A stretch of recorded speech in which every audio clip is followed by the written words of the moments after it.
যেটা পছন্দ হয় সেটা আপনি একটা টেস্ট করে দেখেন। ফেভারিট আইটেমটা কি? এখন কার কাছে তো সবাই মানে আপনার ছাড়কে দেখেন, আগে ছাড়টা কি করেন? ছোট করে একটা এটা মাংস দিয়ে ঝাল মিষ্টি পিঠা বানানো হয়েছে, এটা খারাপ ভালোই লাগে, খারাপ লাগে না। তারপর আপনি তো পাই আমি কোনটা রাম পছন্দ থেকে ছোট আপনি এখান থেকে মোমো একটা মোমো যা হবে টিস্যু দেন। মানে এটা হচ্ছে পাতলা টক এটা কিছু মানে ঝামেলা তার জন্য আমি এমনি আমাদের সমস্যা নেই না আছে ওনাকে সবাইকে দিচ্ছি মানে এখানে এসআইডি স্যার আপনি দেন আর ওনাকে দেন। আচ্ছা আমরা আমাদের ইনচার্জ স্যার দেন এদের পেমেন্ট আমি করতেছি, দেন সমস্যা নেই।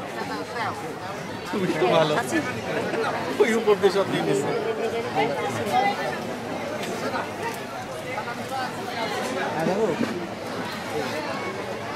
সিরাত দরকার নেই।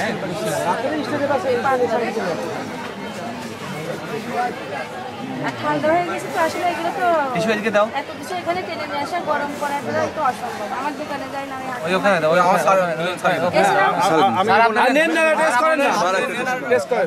আর আপনি আমার মহিলা মার্কেটে দোকান আছে, আমি ওই বসার জন্য রেঞ্জ করতে কি যে দ্বিতীয়টা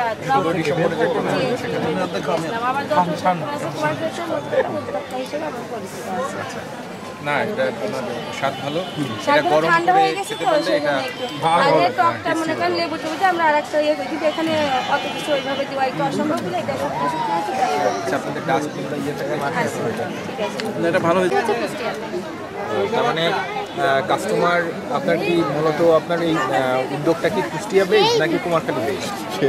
মানে কুষ্টিয়াতেই আর কি বেশি কাস্টমার হয় আমার আর কি। কুষ্টিয়াতে অনলাইনে কুষ্টিয়া থেকে ডেলিভারি দিবেন? হ্যাঁ অনলাইনে আমার পেজ আছে, অনলাইনে আর কি আমার এটা হচ্ছে বিজনেসটা আর কি। আমরা যদি ট্রাই করতেই পারি নাকি? হ্যাঁ অবশ্যই আমি আমার মানে মনে হয় যেটা বেস্ট সেটা এভার হুইপ আছে। ভিভোটা তো একটু দামি তাই না? হ্যাঁ এভার হুইপটা সবথেকে বেশি দামি। আমাদের সব কিছু ভালো কিছুই ব্যবহার করা হয়েছে। হ্যাঁ ভিভো ইউজ করেন? ভিভোটা একটু কম ইউজ করা হয়, এভার হুইপ আর টপিক্যালটাই বেশি ইউজ করা হয়। এভার হুইপ আর টপিক্যাল। টপিকাটা তো এইগুলোর মধ্যে একটু কম দামি। হ্যাঁ একটু প্রাইসটা মাঝে একটু হাই হয়ে টপিকাতে গেছে। ইমনাই কেকের ইয়ে জমে ভালো। হ্যাঁ টেস্টটাও ভালো আসে, ওটার মানে ফ্লেভারটাও এই সুজন ভাই এই আরেকটা না ঠিক আছে হ্যাঁ থাক রাখো না। ঠিক আছে, সমস্যা না। হিসাব শেষ করি পরে খুঁজবেন। আপনি কিন্তু রাত্রে অবশ্যই আসবেন, গান শোনাবে এবং গান শুনবে। 2 দিন ব্যাপী রেজাউল করিম মিলন, প্রধান শিক্ষক, চৌরঙ্গী বহুমুখী মাধ্যমিক বিদ্যালয়, আমি ফার্স্ট টাইম দেখলাম। এই অনুষ্ঠানটি আয়োজন করেছেন চৌরঙ্গী ঐতিহ্য সংরক্ষণ যুব সমাজ। আমি ধরছি আগে কন্তল না আচ্ছা এটা কি বিশেষ ঠান্ডা আপনার এটা বিশেষত্ব কি এটা হচ্ছে আপনার আছে নাইট্রোজেন দেওয়া। হেমন্তে নবান্নের শেষে শীত যখন জেগে বসেছে প্রকৃতির ধরিত্রীর বুকে, প্রকৃতিতে খেজুরের রসের টপ টপ শব্দ যখন মাটির হাড়িতে পড়ছে, ঠিক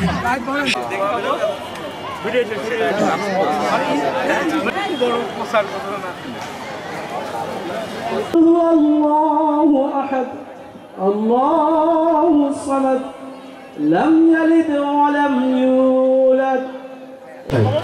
বিশেষ অতিথি হিসেবে আরও উপস্থিত আছেন প্রকৌশলী নাজিম সুলতান মিঠু, বিশিষ্ট ব্যবসায়ী ও সমাজসেবক। উদ্বোধক হিসেবে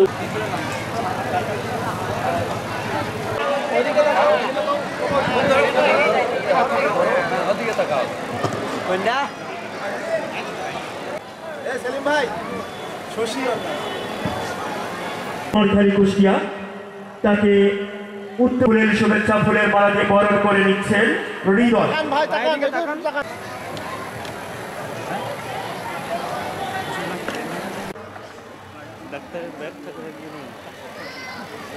ধন্যবাদ সোহেল রানাকে। চৌরঙ্গী মাধ্যমিক বিদ্যালয়ের এই মাঠে পিঠা উৎসব ও সাংস্কৃতিক অনুষ্ঠানের আজকের এই অনুষ্ঠানে উপস্থিত কুমারখালী উপজেলার সহকারী কমিশনার ভূমি, যার অনেক সুনাম, এবং উনি আসার পরে আপনারা সবাই অবগত আছেন যে কুমারখালীতে নামপত্র নামজারিতে উনি দুর্নীতিমুক্ত, সৎ, সহজ করে দিয়েছেন। এইরকম একজন মানুষ আমাদের এই বিদ্যাপীঠে আসার জন্য এই বিদ্যালয়ের প্রধান শিক্ষক হিসাবে আমি প্রথমেই তার কাছে তাকে ধন্যবাদ জানাই, স্বাগতম জানাই, এবং আমি গর্ব অনুভব করছি তাকে এই বিদ্যালয়ের মাঠে পদার্পণ করার জন্য। বিসমিল্লাহির রহমানির রহিম। মহান বিজয় দিবস উপলক্ষে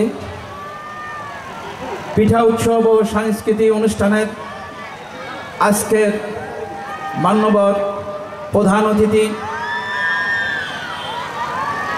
যিনি অত্র এলাকার একটা শান্তি কমিশনের দায়িত্বে ছিলেন, সহকারী কমিশনার ভূমি জনাব আমিরুল আরাফাত। আজকের অনুষ্ঠানে উপস্থিত আছেন, উপস্থিত থাকার কথা ছিলেন আমাদের নির্বাহী অফিসার জনাব SM মিকাইল ইসলাম। উনি বিশেষ কারণে আমাদের মাঝে উপস্থিত থাকতে পারেন নাই, তার প্রতিনিধি স্বরূপ আমাদের মাঝে উপস্থিত আছেন জনাব আমিরুল আরাফাত, সহকারী কমিশনার ভূমি। উনি ওনার সাথে আসলে ওনার সাথে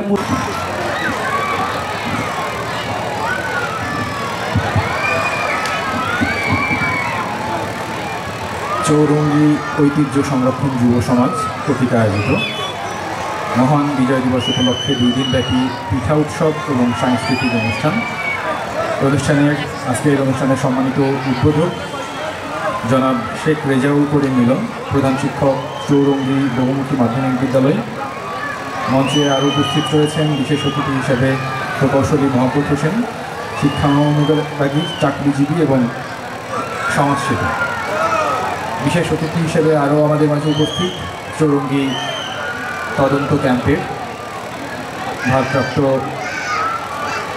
ইনচার্জ জনাব মঞ্জুরুল ইসলাম সহ আজকের অনুষ্ঠানের আয়োজক সুজন মাহমুদ সহ সংশ্লিষ্ট সকলকে স্বাগত জানাচ্ছি। আসলে আমাদের যে ইতিহাস ঐতিহ্য, এই ঐতিহ্যের সাথে আমাদের যে গ্রামীণ বিভিন্ন পার্বণ সম্পৃক্ত রয়েছে আমাদের ইতিহাস, বাঙালি ইতিহাসের সাথে, সেটির সাথে আমাদের এই পিঠা পার্বণ, পৌষ উৎসব এগুলো অত্যন্ত সম্পৃক্ত এবং প্রাসঙ্গিক। আমার খুবই ভালো লাগছে যে এই চৌরঙ্গী ঐতিহ্য সংরক্ষণ যুব সমাজের উদ্যোগে আমি যতটুকু জানতে পেরেছি যে এখানে প্রথমবারের মতো এই পিঠা উৎসব আয়োজন করা হচ্ছে, এবং এই উদ্বোধনী অনুষ্ঠানের আগে আমরা কয়েকটি স্টল ঘুরে দেখলাম যে গ্রামীণ আবহে যে এরকম চমৎকার পিঠা উৎসব হতে পারে। এটি প্রমাণ করে যে আমাদের কুমারখালী, কুষ্টিয়ার যে সাংস্কৃতিক রাজধানী যাকে বলা হয়, যে কুমারখালী সত্যিকার অর্থেই রুচিশীল এবং সাংস্কৃতিক মনা মানুষদের বিচরণ ক্ষেত্র। আমরা দেখি যে যাত্রা উৎসব হয়, নাট্য উৎসব হয়, সঙ্গীত উৎসব হয়, কিন্তু আমরা কুমারখালীতে দেখি যে এখানে কবিতা নিয়ে উৎসব হয়, এখানে পিঠা নিয়ে উৎসব হয়।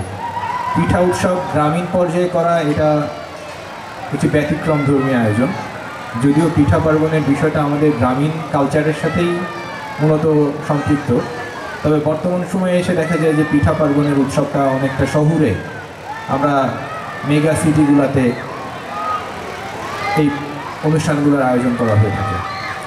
আমি আশাবাদী যে ভবিষ্যতেও এই পিঠা পার্বণ উৎসব এই চৌরঙ্গী যুব সমাজের উদ্যোগে আরও বড় পরিসরে এখানে আয়োজিত হবে, এবং আজকের এই অনুষ্ঠানের কিছু সময় পরেই এখানে মনোজ্ঞ সাংস্কৃতিক অনুষ্ঠানের আয়োজনও রাখা হয়েছে, যেখানে বাইরে থেকে জাদু প্রদর্শনী থেকে শুরু করে আরও বিভিন্ন রকমের সাংস্কৃতিক পরিবেশনা এখানে অনুষ্ঠিত হবে।